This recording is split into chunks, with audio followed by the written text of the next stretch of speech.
You're just my backup plan until someone better comes along. I never thought I'd hear those words about myself, especially not from someone I'd been planning a future with. Those 15 months we'd spent together had felt like the foundation of something lasting, something worth investing in for the long term. I was Felix, 29, working as a municipal bridge inspector for the state of Tennessee, spending my weekdays ensuring the structural integrity of spans that connected communities across the region while earning a steady government salary with solid benefits and retirement prospects that offered the kind of security most people our age envied. Carmen was 26, managing digital campaigns for sustainable fashion brands with an eye for visual storytelling and a genuine passion for environmental consciousness that I deeply admired, especially her ability to make complex sustainability concepts accessible through creative content that actually moved people to change their purchasing habits. We'd met during Nashville's Spring Jazz Festival at Grimey's New and Pre-Loved Music, both reaching for the same rare Miles Davis pressing that had been misfiled in the rock section, and our conversation flowed so naturally from Kind of Blue to Louise Penny's latest Inspector Gamache mystery that we spent 3 hours wandering the festival grounds together, sharing funnel cake and debating whether classic jazz or contemporary indie folk better captured the essence of Sunday morning contentment. Those early Sunday mornings became our sacred ritual, exploring flea markets from Franklin to Murfreesboro, hunting for vintage books and forgotten treasures while sharing coffee from thermoses and debating the merits of different mystery authors with the kind of enthusiasm that made other shoppers smile knowingly at us as we examined first-edition Agatha Christie novels or obscure jazz recordings from the 60s. I thought we shared the same values about finding beauty in overlooked things, appreciating craftsmanship over flash, building something meaningful rather than chasing superficial excitement or the kind of performative relationships that dominated social media with their carefully curated highlight reels.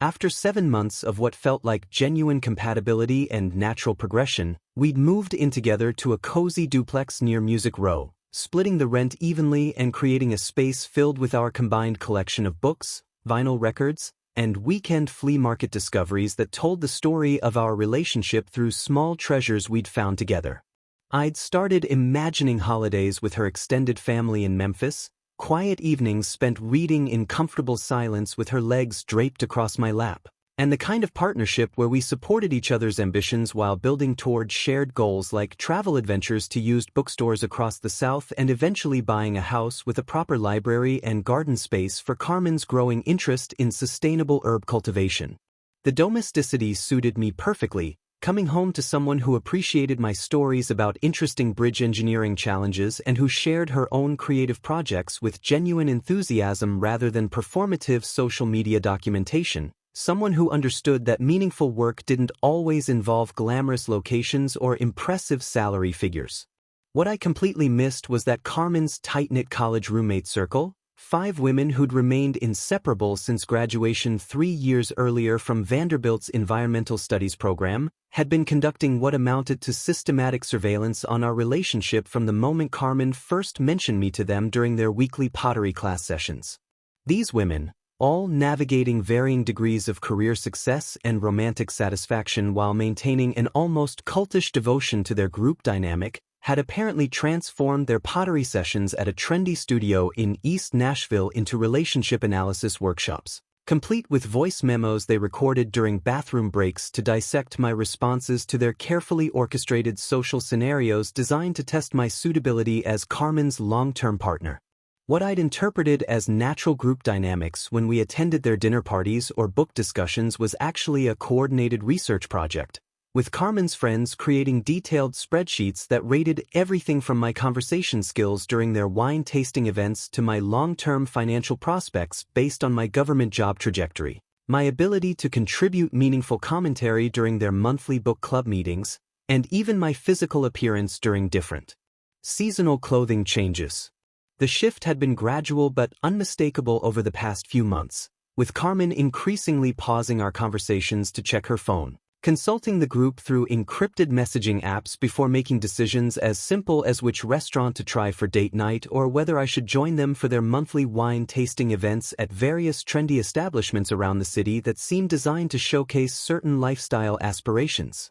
I'd noticed her growing hesitation whenever I suggested weekend trips to quiet mountain towns or talked about future plans like visiting my family in eastern Tennessee for Christmas, but I'd attributed it to normal relationship evolution and the natural anxiety that comes with deepening commitment rather than external pressure from friends who were apparently evaluating my worthiness according to criteria I didn't even know existed. The monthly book club gathering at Vivian's downtown loft was scheduled for 7:30 that Thursday evening, ostensibly to discuss Tana French's latest psychological thriller, but I discovered later that these literary discussions had become elaborate cover stories for what the group privately called their reality check sessions, where they collectively dissected the romantic lives of anyone in their circle who dared to pursue serious relationships. Vivian Chin, the undisputed ringleader of Carmen's friend group, worked as a marketing director for a high-end cosmetics company and had cultivated an image of sophisticated authority that the other women seemed to worship with an intensity that should have concerned me from the beginning. She'd prepared what amounted to a detailed psychological analysis comparing me to Carmen's previous boyfriends, complete with charts ranking various qualities from financial potential to social charisma, and had concluded with clinical detachment that I represented reliable backup material, but fundamentally lacked the excitement factor necessary for what she termed serious future commitment potential. I had no idea any of this was happening when I decided to surprise Carmen with takeout from Khao San, her favorite Thai restaurant near campus, thinking I'd arrive during their book discussion break to contribute some thoughtful commentary about French's exploration of memory and trauma while sharing pad thai and green curry with women I'd been working to befriend for months. I'd even brought extra spring rolls because I remembered Vivian mentioning she was trying to avoid gluten but still craved crunchy textures, the kind of small, thoughtful gesture that Carmen used to say demonstrated my emotional intelligence and capacity for building meaningful relationships with the people who mattered to her. Instead of walking into a literary discussion, I found myself standing outside Vivian's apartment door listening to Carmen's voice cutting through the evening air with devastating clarity as she explained to her captive audience exactly how she really felt about our relationship and our shared future. Carmen was describing our recent conversation about potentially taking a weekend trip to Asheville to explore used bookstores and hiking trails, but she was presenting it to her friends as evidence of my limited imagination and small-scale thinking rather than the romantic adventure I'd thought we were planning together. Vivian responded with what sounded like practiced authority, telling Carmen that my suggestion to split a cozy cabin rental demonstrated a concerning lack of ambition and financial generosity, especially compared to her ex-boyfriend Marcus, who had surprised her with spontaneous trips to Miami and New Orleans without expecting her to contribute anything beyond her charming presence.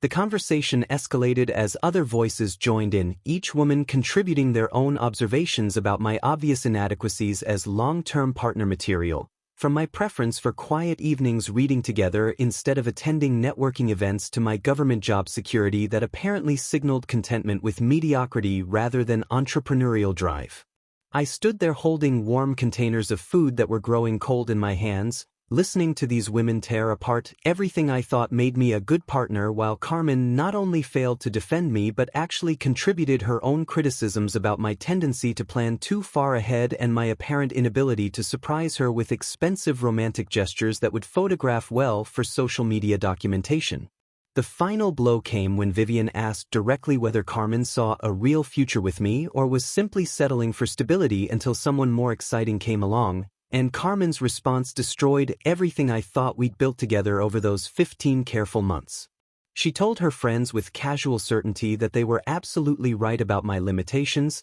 that I was fundamentally her backup plan until someone better came along, someone who could match her ambitions and provide the kind of lifestyle she deserved rather than the modest government employee existence I was offering. The words hit me like a physical blow, not just because of their cruelty but because of how easily she dismissed everything we'd shared, every quiet Sunday morning and thoughtful conversation and gentle moment of building something real together. I heard her laugh as she described my recent suggestion that we start a small emergency fund together, telling her friends that my financial planning conversations felt more like preparing for retirement at 30 than building an exciting life with someone who understood adventure and spontaneity. I quietly set the bags of Thai food outside her door where she'd find them eventually, though by then the pad Thai would be congealed and the spring rolls soggy, much like my feelings about our entire relationship had become in the space of 5 devastating minutes. I walked back to my truck in a strange state of calm clarity,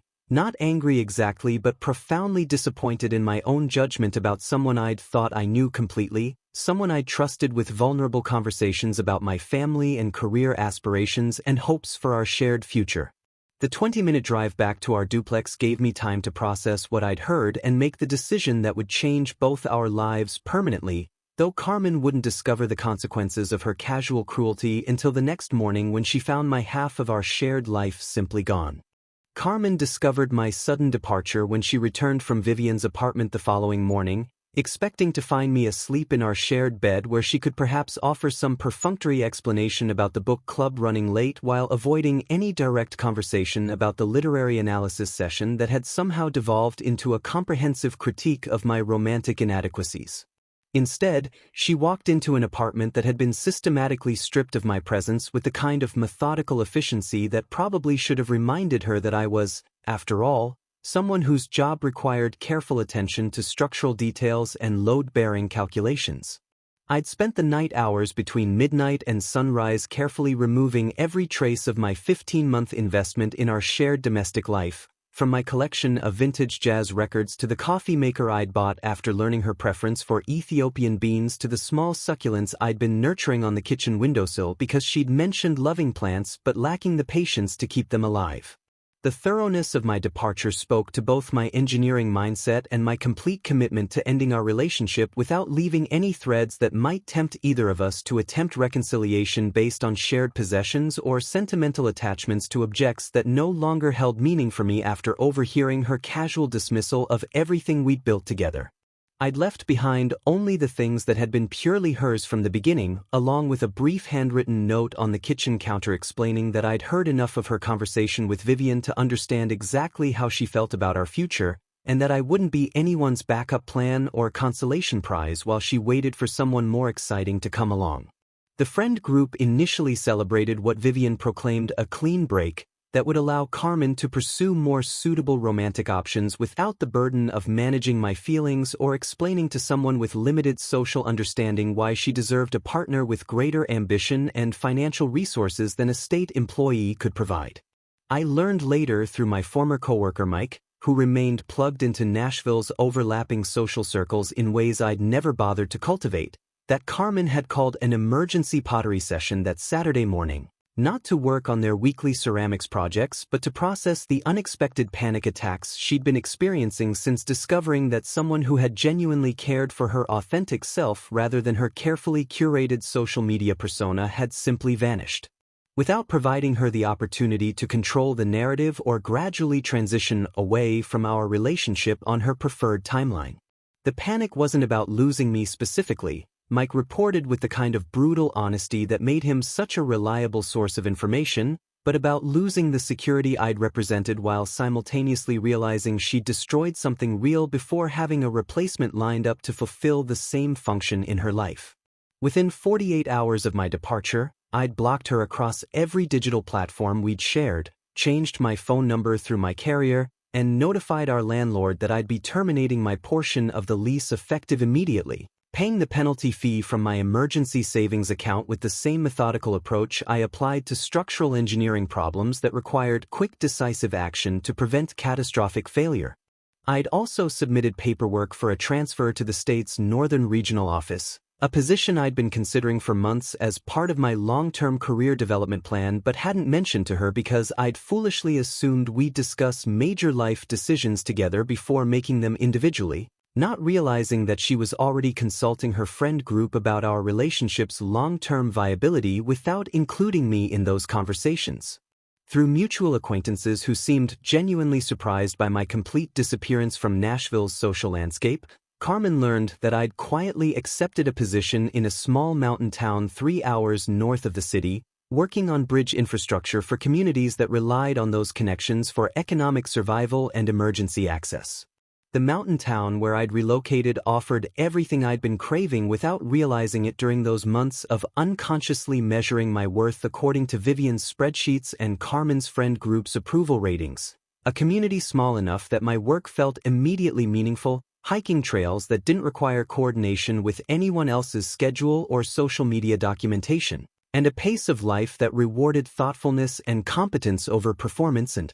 networking. When Carmen's private investigator friend, someone she'd met through her sustainable fashion network who apparently specialized in locating people who preferred not to be found, managed to track down my new address after several weeks of searching through public records and professional databases, she discovered that I'd been accepted into a competitive graduate program for structural engineering at the regional university, a development that suggested my departure from Nashville hadn't been an impulsive reaction to overhearing her cruel assessment, but rather part of a larger plan for personal and professional growth that I'd been developing independently of our relationship. The revelation that I'd been building toward a future that didn't include her, even before learning about her backup plan designation, apparently hit Carmen harder than my actual disappearance, because it meant that while she'd been consulting her friends about my long-term potential, I'd been quietly evaluating our relationship myself and finding it insufficient for my own ambitions and goals.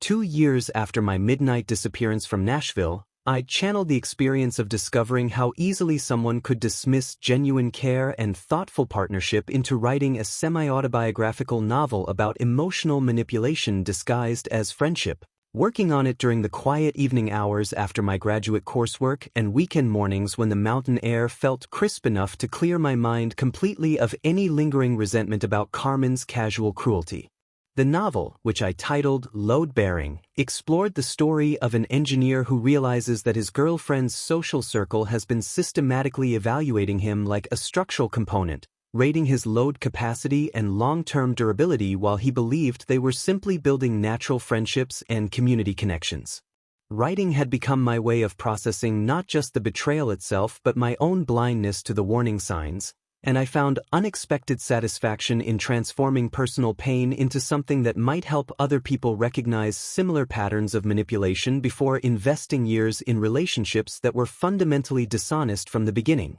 The therapeutic aspect of writing surprised me, because I'd never considered myself particularly creative or emotionally expressive, but something about translating my engineering mindset to relationship dynamics through fiction helped me understand both the structural weaknesses in what I'd thought was a solid foundation and the load-bearing capacity I'd developed for handling emotional stress without compromising my core integrity. During my preparation for the book tour that my small regional publisher had optimistically arranged, focusing on independent bookstores and literary festivals across the Southeast, I met Isabella Rodriguez, a literature professor at the Mountain University where I was completing my graduate engineering degree. Isabella taught contemporary American fiction with a specialty in narratives that explored power dynamics and emotional abuse, and she'd requested an advance copy of my novel after hearing about it through the university's creative writing network. Our first conversation, over coffee at a campus cafe where she'd wanted to discuss the psychological accuracy of my fictional friend group's manipulation tactics, lasted 3 hours and covered everything from structural engineering metaphors in literature to her own graduate school experiences with toxic academic advisors who'd used similar evaluation systems to control their students' career prospects and research opportunities. Isabella had an analytical mind that reminded me of my own engineering approach to problems, but she applied it to human psychology and social dynamics with a precision that made our conversations feel like collaborative research projects where we were both learning something new about how people construct and deconstruct trust in personal and professional relationships. She understood my decision to maintain strict boundaries with anyone from my past who had participated in treating me like a commodity to be assessed rather than a person to be known, and she shared stories about her own experience of cutting ties with academic mentors who'd viewed her potential primarily through the lens of what she could contribute to their research rather than who she was as an independent scholar and thinker. What impressed me most about Isabella wasn't just her intelligence, which was obvious from our first conversation about the literary tradition of unreliable narrators and emotional manipulation in contemporary fiction, but her genuine curiosity about my bridge inspection work and her ability to draw connections between structural engineering principles and the literary themes she studied in her academic research.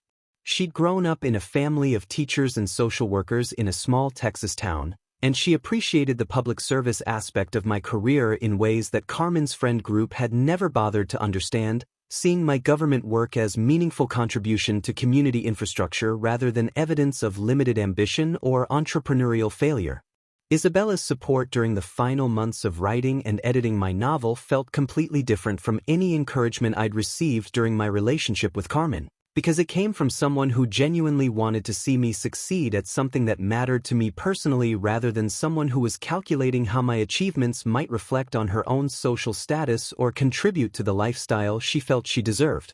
Our relationship developed with the kind of natural progression that I'd thought I'd experienced with Carmen but realized later had been artificially accelerated by my desperation to please someone who was fundamentally evaluating rather than connecting with me on any authentic level. Isabella and I spent months building trust through small shared experiences like weekend hiking trips where we discussed books and career goals and family backgrounds without any pressure to perform for external audiences or document our time together for social media validation or the approval of friend groups who might be rating our compatibility according to superficial criteria. By the time my novel gained unexpected critical acclaim and started attracting attention from literary magazines and regional book festivals, Isabella and I were already planning a future together that felt grounded in mutual respect and genuine compatibility rather than one person's strategic assessment of the other's long-term potential as a partner who could fulfill specific lifestyle requirements or social advancement goals.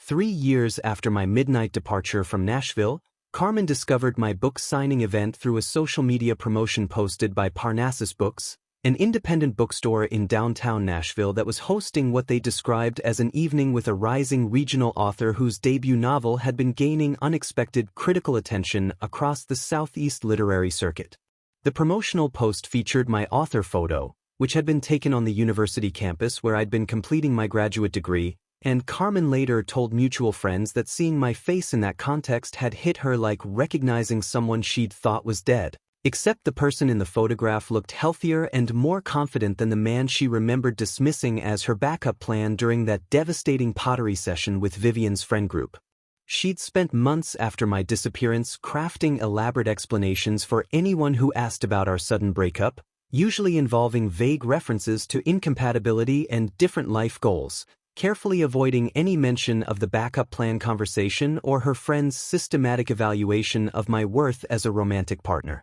The discovery that I'd not only survived our relationship's ending but had transformed the experience into something publicly successful and critically acclaimed apparently triggered the kind of existential crisis that her extensive therapy sessions over the past 2 years had been designed to prevent. Carmen attended the book signing at Parnassus Books on a rainy Thursday evening in March, arriving early enough to secure a seat in the second row where she could observe me without being immediately noticeable, though she'd spent considerable time planning her outfit and appearance for maximum impact should I notice her presence during the reading or question and answer session. I was reading a passage from Load Bearing that dealt with the protagonist's gradual realization that his girlfriend's friend group had been treating their relationship like a scientific experiment, rating his responses to various social scenarios according to criteria he'd never been informed about. When I spotted Carmen sitting rigidly in her chair with the kind of frozen expression people wear when they're witnessing something that fundamentally challenges their understanding of reality.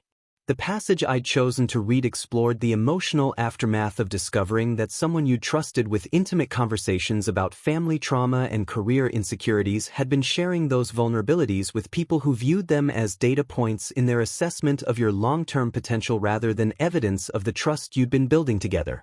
After the reading concluded and I'd answered questions from audience members about the inspiration for the novel and the process of transforming personal experience into fiction, Carmen approached the signing table during the meet and greet portion of the evening, joining the line of readers who wanted personalized inscriptions in their copies of my book. When she reached the front of the line, she broke down crying while declaring that she had made a terrible mistake 3 years earlier and that I was actually the real love of her life. A declaration that created an uncomfortable silence among the other bookstore patrons who were waiting for their own book signings and had suddenly found themselves witnessing what felt like a deeply personal confrontation. Her emotional breakdown included details about how she'd realized after my disappearance that her friend group had manipulated her into undervaluing our relationship, how she'd spent thousands of dollars on therapy trying to understand why she'd sabotaged something genuine for the approval of people who'd never had her best interests at heart, and how discovering my literary success had made her understand that she'd been the one with limited vision rather than me. The bookstore staff, who'd been observing the situation with growing concern as Carmen's voice rose and other customers began backing away from the signing table, approached diplomatically to suggest that perhaps this conversation might be better suited for a private setting rather than a public literary event. I looked up from the book I'd been signing for the customer behind Carmen and calmly introduced Isabella, who had been standing beside me throughout the evening providing support during my first major book signing in Nashville, as my wife of 6 months. A revelation that seemed to drain all remaining color from Carmen's already pale face. Isabella, who possessed both the emotional intelligence to recognize a deeply uncomfortable situation and the professional experience of managing disruptive behavior during academic conferences, stepped forward to acknowledge Carmen's presence without creating additional drama, explaining that while she understood this must be a difficult encounter, we hoped Carmen would respect our privacy and find healthier ways to process her feelings about the past. Carmen stood there staring at Isabella's wedding ring and then at mine, apparently processing the reality that not only had I moved on completely from our relationship, but I'd built the kind of partnership with someone else that she was now claiming she'd always wanted with me, though her own actions 3 years earlier had demonstrated exactly how much she'd valued that possibility when she'd actually had it. The bookstore manager, a woman who'd clearly dealt with similar situations during other author events, gently escorted Carmen away from the signing table while I continued inscribing books for the remaining customers, most of whom were polite enough to pretend they hadn't witnessed the entire awkward confrontation, though several asked if I was okay and whether that kind of thing happened often at literary events. Carmen's public breakdown at the Parnassus Books signing was recorded by several attendees who'd been documenting the literary event for their book clubs and social media accounts, and the footage spread through Nashville's interconnected social circles within hours, accompanied by commentary that ranged from sympathetic observations about the pain of lost love to more pointed critiques about her inappropriate timing and venue for such a dramatic confrontation. The friend group that had once celebrated my departure as a clean break that would allow Carmen to pursue more suitable romantic options found themselves in the uncomfortable position of defending their past advice while simultaneously distancing themselves from Carmen's increasingly desperate behavior over the past 3 years. Vivian Chin, who had orchestrated so many of the evaluation sessions that led to Carmen dismissing me as backup plan material, initially responded to the book signing incident by posting subtle social media references about people who couldn't accept responsibility for their own choices. Though she deleted these posts within days when mutual friends began connecting her comments to her role in manipulating Carmen's relationship decisions. The video of Carmen's breakdown, which someone had uploaded with the caption, "When you realize you fumbled the bag," became a cautionary tale that circulated through multiple social networks, with viewers debating whether Carmen deserved sympathy for her obvious regret or criticism for choosing such a public and inappropriate method of expressing her feelings. I learned about the video's existence through Isabella, who discovered it when several of her literature department colleagues forwarded it to her with expressions of concern about whether we needed additional security at future book events, though neither of us chose to watch the footage ourselves, preferring to focus on the positive aspects of what had otherwise been a successful literary evening that had connected me with thoughtful readers who appreciated the themes of emotional manipulation and authentic relationship building that I'd explored in my novel. The friend group gradually began fracturing as individual members started questioning their own relationship patterns and recognizing how Vivian's influence had shaped their romantic decisions in ways that prioritized external validation over authentic connection and personal happiness. Sarah Mackenzie, one of Carmen's former pottery classmates, publicly distanced herself from the group after realizing that her own recent breakup had followed the same pattern of consulting the group before making major relationship decisions,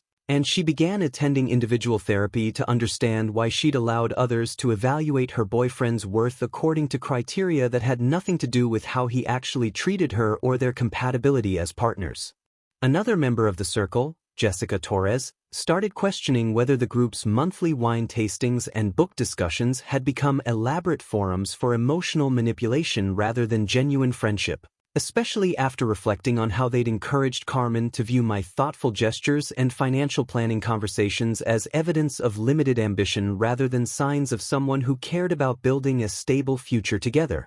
The domino effect of self-reflection continued as other women in the group began examining their own romantic histories and recognizing patterns where they'd prioritized Vivian's approval over their own instincts about potential partners, leading to a series of uncomfortable conversations where long-buried resentments about manipulated relationship decisions finally surfaced. Vivian found herself increasingly isolated as the other women began recognizing the toxic dynamic she'd cultivated, where relationships were treated as strategic alliances that needed group approval rather than personal connections that deserved privacy and individual decision-making, and several former friends reported that she'd started reaching out to them individually, attempting to rebuild relationships that had been damaged by years of manipulation disguised as supportive advice. The pottery studio where the group had held their weekly sessions for years eventually asked them to find a new venue after other participants complained about the disruptive nature of their increasingly hostile discussions about past relationship advice and current regrets about following guidance that had consistently led them away from meaningful connections. Carmen spent weeks after the book signing incident attempting to contact me through my publisher, literary agent, and even my graduate program's administrative offices, crafting increasingly desperate messages about needing closure and forgiveness for her past blindness to my worth as a partner. Though I'd instructed Isabella to handle any such communications and she responded professionally but firmly that we weren't interested in revisiting the past. The messages, which Isabella shared with me for transparency purposes, revealed the depth of Carmen's regret but also her continued inability to understand that her attempts at reconciliation were fundamentally selfish, focused on alleviating her own guilt rather than respecting my boundaries and the new life I'd built with someone who had never treated me as a provisional placeholder while evaluating other options. The dissolution of Carmen's friend group left her without the support system she'd relied on for major life decisions, forcing her to confront the reality that she'd traded an authentic relationship with someone who genuinely cared about her for the approval of people whose advice had consistently led her away from happiness and toward the kind of performative relationships that looked good on social media but lacked emotional substance. Through mutual acquaintances who seemed to take a strange satisfaction in updating me about Carmen's struggles, I heard that she'd started attending a different therapy practice that specialized in helping people recover from toxic friendships and learn to make independent relationship decisions without external validation, though the reports suggested she was still struggling to understand why her attempts to contact me weren't being received as the sincere apologies she intended them to be. 2 years later, Isabella and I celebrated the birth of our first child, a daughter we named Elena, in the same mountain hospital where I'd completed my graduate thesis research on sustainable bridge design for rural communities, and our joy felt complete in ways that had nothing to do with external validation or social media documentation. My second novel had topped regional bestseller lists throughout the Southeast, exploring themes of emotional recovery and authentic partnership building that resonated with readers who'd experienced similar manipulative relationships. And the literary recognition had opened opportunities for speaking engagements at universities and book festivals where I discussed the intersection of personal trauma and creative expression. Isabella had received tenure at the university and was working on her own book about power dynamics in contemporary American fiction, and our life together felt grounded in mutual support and genuine shared values rather than the performative compatibility that had characterized my relationship with Carmen. We'd bought a small house on the outskirts of town with enough space for Isabella's home office, my writing room, and Elena's nursery, along with a garden where we grew vegetables and herbs that we actually used in cooking meals together rather than photographing for social media validation. Carmen had moved to Portland, Oregon, according to the occasional updates that filtered through Nashville's social networks, and she'd apparently spent extensive time in therapy learning to value genuine connections over performative friendships and to make relationship decisions based on personal compatibility rather than external approval.